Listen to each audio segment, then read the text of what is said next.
Chet has suffered a right iliac hip fracture, and a return to play protocol will be provided in 8 to 10 weeks. So,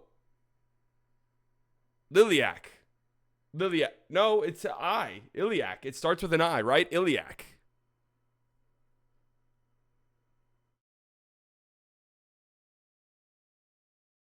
Old lady ass injury?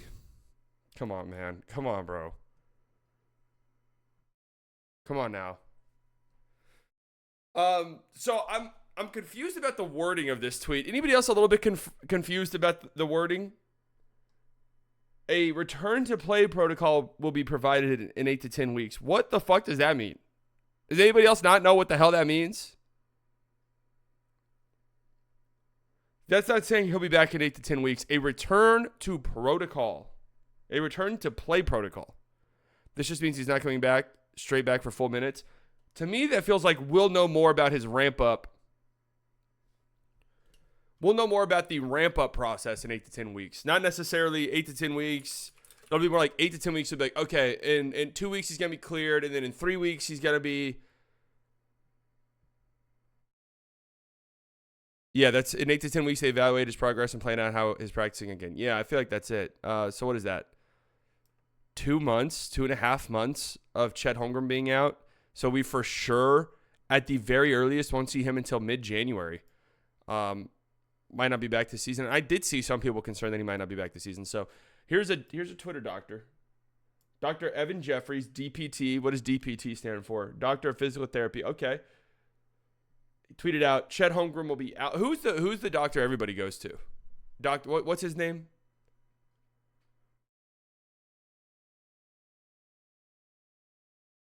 Chet Holmgren will be out for at least 8 to 10 weeks with a iliac fracture, pelvis fracture.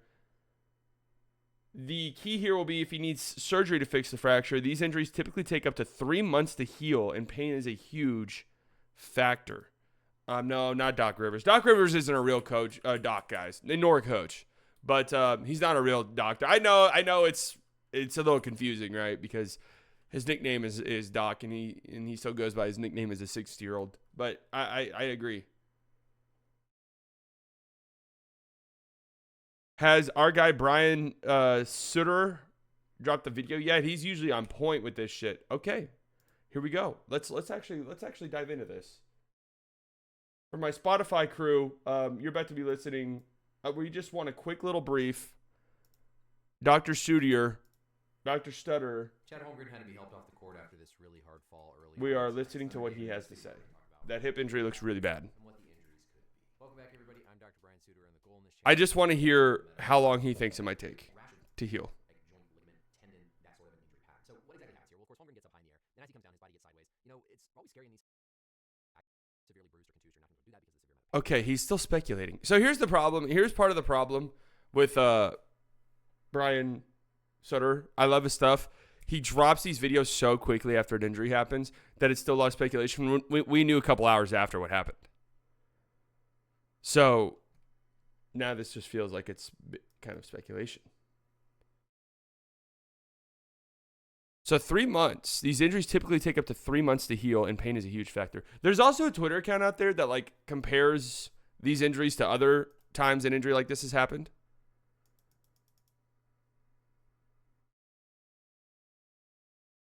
That, you know, it'll be like, hey, this injury, you typically miss 30 games.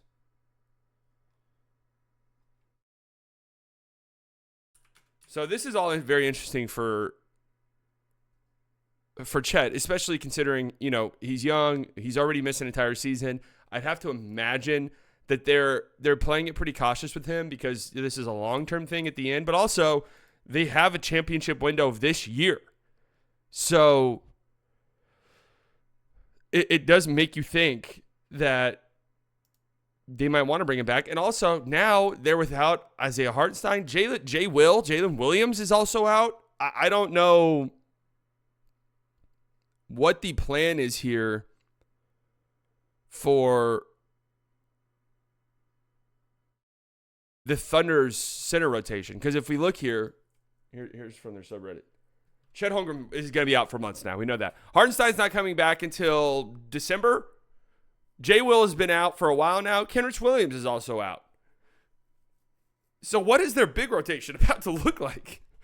Where do we are they going to go uber small? Is that going to be the plan? I know it probably would have helped here, but Chet really needs to bulk up. This was a freaking in Chet's defense. In Chet's defense, both of his injuries so far have felt pretty freakish, you know.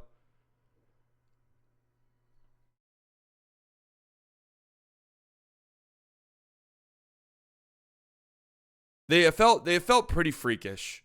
I know it sucks, and I know because of his frame and stuff that we're gonna be super quick to be like, oh, he needs to put on weight and he needs to do X, Y, and Z, and maybe, yeah, but ultimately, I just feel like it's partially due to the fact that he's had just some weird, wonky ass injuries. So, are we gonna see like more Ousmane Dieng? Is that gonna be something we see? A lot more Ousmane Dieng. It's just hilarious. I'm looking this up on Basketball Reference, like their position estimate stuff, which I don't. People are freaking out because Luka's position estimate right now is a shooting guard, and people are very upset by that. Who gives a fuck, right? But Shai Gilgeous-Alexander, according to this, has spent 10% of his minutes this season at the center position and 64% at the power forward. So, I don't know, but a big with a broken hip is very concerning for his future. Yeah, hip injuries can be alarming, for sure. So this is big. I mean, this is big for the big implications for the rest of the Western Conference, at least for the next month. You know, it looked as though the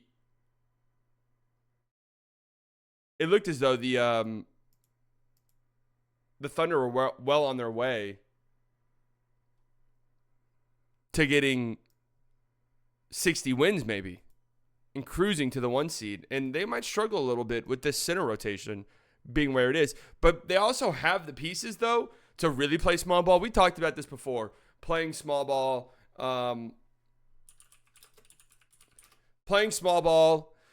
You have to have a very specific type of player, right? You have to have a very specific type of player.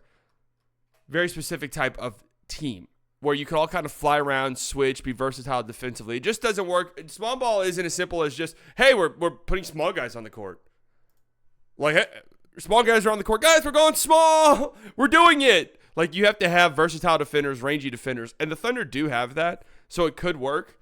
I don't know. They don't have like a prototypical small ball 5, though, is really kind of the problem. At least currently with all these guys out. So I'm a little bit and that's true. The Thunder were down by 30 points in the third quarter and had a huge comeback that did ultimately fall short, but a huge comeback that nearly won them the game. So maybe they'll figure it out. Dagnall's a phenomenal head coach. I'm sure that he'll figure it out, but that's not great because Chet was also having an incredible start to the season. I mean, he was looking like a defensive player of the year, was making a massive leap. So very unfortunate injury for him. And now we just kind of wait and see what this looks like, at least for the next month until we see Isaiah Hartenstein comes back. But I'm very interested to see it. I don't know. They're going to play so small. They're going to play so small. Alex Caruso, small ball 5? Could be. But this has been a trend in the NBA so far this season. A lot of players are injured. Kevin Durant's out multiple weeks with a calf strain. Of course, after he gamed the Dallas Mavericks, out multiple weeks. Am I salty about that? What the hell do you think? Kawhi Leonard. You know, when lists like these come out, NBA stars out with significant injuries already to start the season. Kawhi Leonard. Just get him off the list. Right? Joel Embiid's not even on this list, but if he was on it, he should be off it as well. Like, okay, we already know that. John Morant. What's the John Morant injury? Oh, John Morant was on crutches, but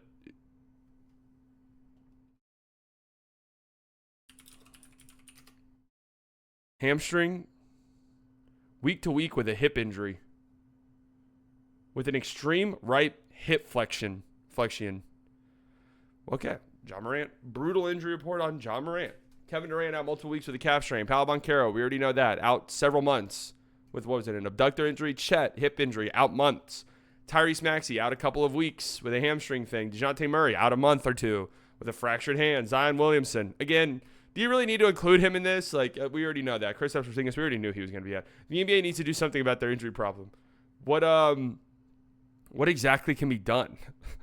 Like, what's the solution to fixing the NBA's injury problem? Is there one besides steroids? Honestly, when people say stuff like this, what do they mean? Because Scotty Barnes out as well. Yes, Scotty Barnes injured. Like, what is what's the fix here? Because we can't like also be very, very upset and angry about players resting and load management, and then also be like, NBA, fix your injury problem. You can't be mad at both. I think this is just an unfortunate reality of where sports are at. We talked about this a little bit before we hit the record button, but athletes are more athletic than ever. They push the body to the absolute limits more now than ever. And I think that's going to lead to more injuries, especially some of these like soft tissue injuries, like hamstrings and stuff like that. Feels like there's been so many hamstring injuries in the NBA. That's am I wrong? And maybe I'm just, hamstring injuries are things all the time in baseball because those guys don't stretch and aren't usually used to running. So you get hamstring injuries there all the time. Hamstring injuries in the NFL, obviously, that's more so because the NFL is such like a stop-start sprint sport. So, hamstring injuries are to be expected there. But it feels like the NBA, like there's like a hamstring epidemic. Am I wrong in thinking that? I've never felt like hamstrings are like a super major injury. Obviously, injuries that people go through in the NBA, but maybe I'm just tripping. I don't know. But it feels like hamstring injuries are becoming more of a thing now than ever. PJ and Lively are out. Yeah, that's true as well. But this isn't an NBA problem, in my opinion. This is just like an athlete problem. Pacers have had freak big man injuries. Isaiah Jackson, James Wiseman, both non-contact Achilles tears. Yeah, those two are bad as well. Basketball has so many explosive and non-lateral movements that really fuck with the knees and hips. Yeah, I mean, knees obviously in basketball. The Achilles obviously in basketball are big ones. The fix is to have a shorter season on less games. But, I mean, while I kind of agree with that, we are a couple weeks into the season, and this is the wave of injuries that we've seen. It's not like this is, we're in the dog days and this is game number 70, 76, and, these guys are just gassed and worn out. Like, we're a couple weeks into the season. We're like 10 games into the season. And there's this many injuries. Part of it's just freak stuff. Like, the John Morant had a crazy fall. Well, we know John Morant plays like that, so it could happen. The Chet one, crazy fall. Freak injury. The DeJounte Murray fractured hand. Those are always like freak, unfortunate injuries. I mean, is it wrong to ask the players and coaches to know their limits a bit? You can never tell an athlete to not go 100% on the court. It's never going to happen. There's something to be said that the body calluses through the season and gets tougher, but early everyone is soft. That could be partially part of the problem. Maybe teams taking the preseason less seriously. People say that all the time about the NFL. There's a reason why the NFL has so many injuries early on is because nobody does anything in the preseason, and then you're just ramping it up to 100 immediately. Maybe?